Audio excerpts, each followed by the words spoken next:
Assalamualaikum warahmatullahi wabarakatuh. Perkenalkan, nama saya Muhammad Faiz dari kelas 12 IPS 1. Di sini saya akan menjelaskan tentang keteraturan sosial. Apa sih keteraturan sosial itu? Keteraturan sosial yaitu merupakan suatu keadaan di mana hubungan sosial yang berlangsung di antara anggota masyarakat berlangsung selaras, serasi, dan harmonis sesuai dengan norma dan nilai-nilai yang berlaku dalam masyarakat. Unsur-unsur keteraturan sosial apa aja sih? Yaitu yang pertama, tertib sosial adalah teratur dan dinamis. Lalu order yaitu sistem gerak, norma, dan nilai yang berlaku. Lalu keajakan adalah tetap dan dilakukan terus-menerus. Lalu pola yaitu corak hubungan. Syarat-syarat keteraturan sosial yaitu terdapat kesadaran warga tentang pentingnya keteraturan masyarakat, lalu terdapat norma sosial yang dianggap sesuai dengan keadaan dan kebutuhan akan perkembangan peradaban yang terjadi pada kehidupan masyarakat, lalu terdapat aparat penegak hukum dan lembaga hukum yang konsisten menjalankan segala tugas, fungsi, dan wewenang sesuai amanah.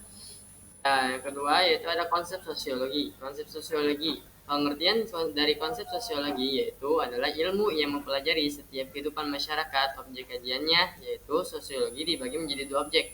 Apa aja sih? Yang pertama yaitu gejala sosial dan yang kedua ialah realitas sosial yang terjadi dalam masyarakat.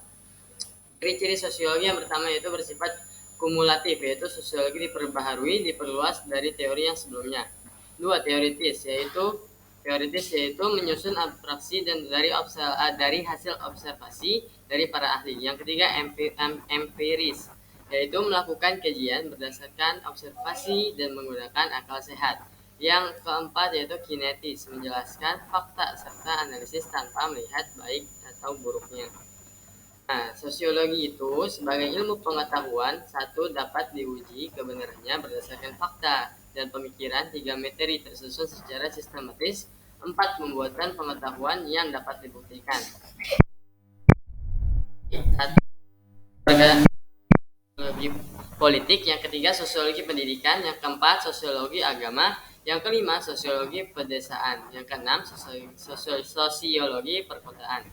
Fungsi-fungsi dari sosiologi yaitu perencanaan sosial, pembangunan sosial, penelitian sosial, dan memecahkan masalah sosial. Selanjutnya ada interaksi sosial.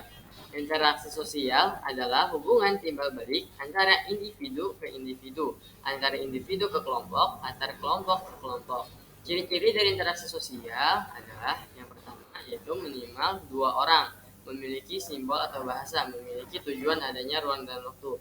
Pasti kalian udah pernah kan kayak tergambar maksud dari interaksi sosial yaitu kayak ada percakapan antara antara dua orang atau tiga orang lebih. Dan intaranya yaitu yang dimaksud dengan individu ke individu, terus antara individu ke kelompok, terus antar kelompok ke kelompok. Nah, syarat interaksi sosial yaitu tindakan sosial rasional yang diselesaikan oleh akal, rasional berorientasi instrumental, rasional berorientasi nilai, tindak efektif, tindak tradisional. Faktor pendorong interaksi sosial apa aja sih? Pastikan interaksi sosial itu ada faktor pendorong yang terjadinya interaksi sosial, yaitu adanya imitasi. Imitasi adalah meniru, identifikasi adalah meniru secara detail. Simpati yaitu belas kasih yang dilakukan dalam bentuk tindakan. Empati yaitu seseorang yang dapat merasakan yang orang lain rasakan. Dan sedangkan sugesti yaitu dorongan atau pengaruh. Struktur sosial adalah tantangan kehidupan seseorang individu dalam masyarakat. Terdapat hubungan timbal balik. Contohnya, perannya mengajar, statusnya sebagai guru. Status dapat dilihat dari segi pemberian, keturunan, dan usaha. Selanjutnya yaitu ada nilai dan norma. Pasti kalian ada yang udah tahu dan ada yang belum tahu kan nilai dan norma itu apa. Di sini saya akan jelaskan nilai dan norma.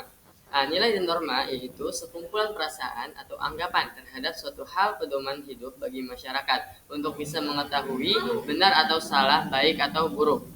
Nah, ciri-ciri nilai yaitu yang pertama konstruksi masyarakat sebagai hasil interaksi antar warga masyarakat. Yang kedua disebarkan antara sesama warga masyarakat atau bukan bawaan sejak lahir melalui sosialisasi.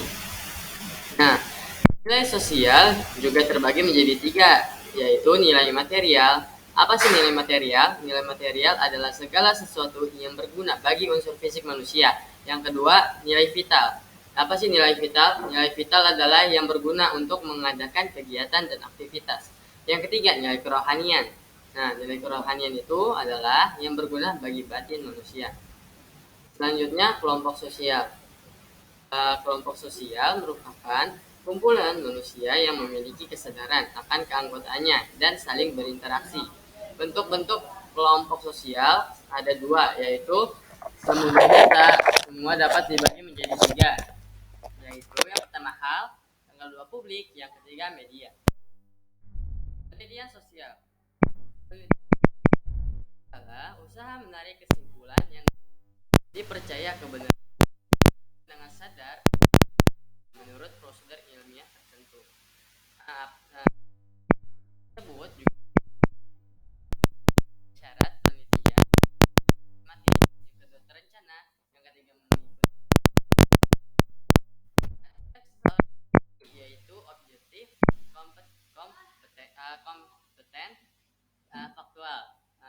Prosedur penelitian yaitu penelitian masalah, menerus merumuskan masalah, menetapkan hipotesis, terus mengumpulkan data untuk menguji hipotesis, mengambil kesimpulan berdasarkan pengolahan data hipotesis.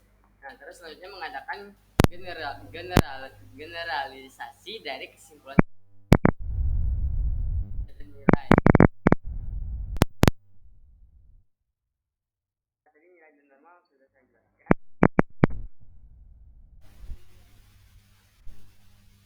Nah, selanjutnya ada perubahan sosial.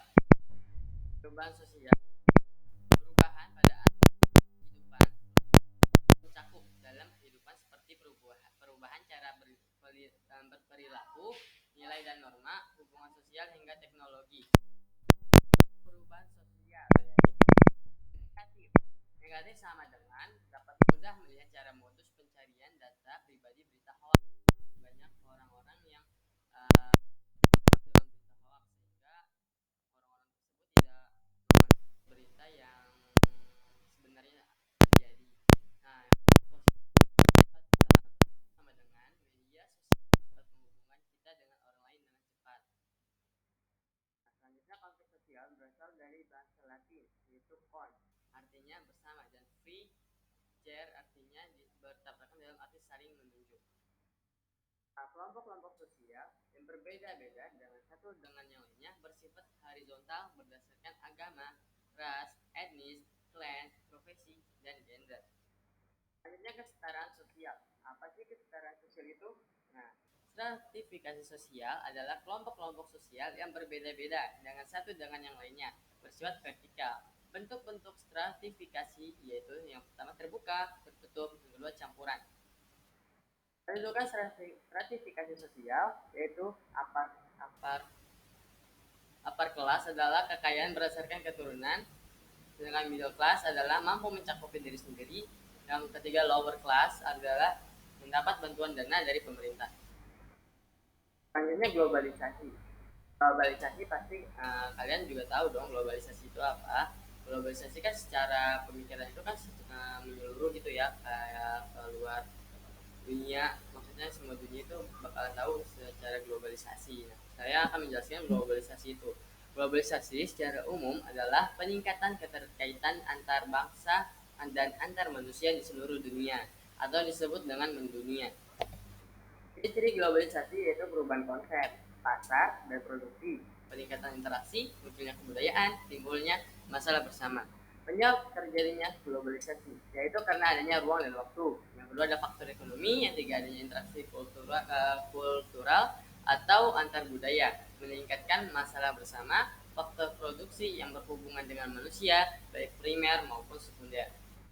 Positif globalisasi, jadi globalisasi itu nggak selalu berdampak negatif ya, jadi ada dampak positifnya, yaitu globalisasi itu mudah mendapatkan informasi, mempermudah komunikasi dengan teknologi, SDM sumber daya manusia, adanya mobilitas yang tinggi, toleransi yang tinggi antar manusia, demokrasi yang tinggi. Contohnya kan kayak globalisasi itu kayak terjadinya di dunia kan, kayak misalnya kayak wabah covid, udah kayak kabarnya udah mendunia karena adanya dampak globalisasi tersebut, sehingga seluruh dunia mengetahui apa itu virus COVID-19. Nah, cara mengatasi dampak negatif globalisasi itu kan yang tadi sudah dijelasin dampak positifnya. Sekarang cara mengatasi dampak negatif globalisasi yaitu memahami dan mengamalkan nilai Pancasila. Yang kedua, mencari informasi dan budaya asing yang masuk. Yang ketiga, memupuk nilai nasionalisme dalam diri. Nah, selanjutnya ada kearifan lokal. Kearifan lokal berasal dari bahasa Inggris yaitu wisdom, yang artinya kebijakan, dan lokal, yang berarti setempat atau tempat. Nah, bisa dikatakan kearifan lokal itu adalah kebijakan setempat. Biasanya kayak orang Betawi itu kan kearifan lokalnya, misalnya di Betawi itu wajib adanya roti buaya kan, yang melambangkan artinya kesetiaan. Nah, saya sini akan mendefinisikan kearifan lokal. Definisi kearifan lokal adalah kebijakan satu tempat yang dibuat suatu masyarakat yang disepakati, dijalankan, diturun-temurunkan. Contohnya yang kayak tadi saya jelaskan.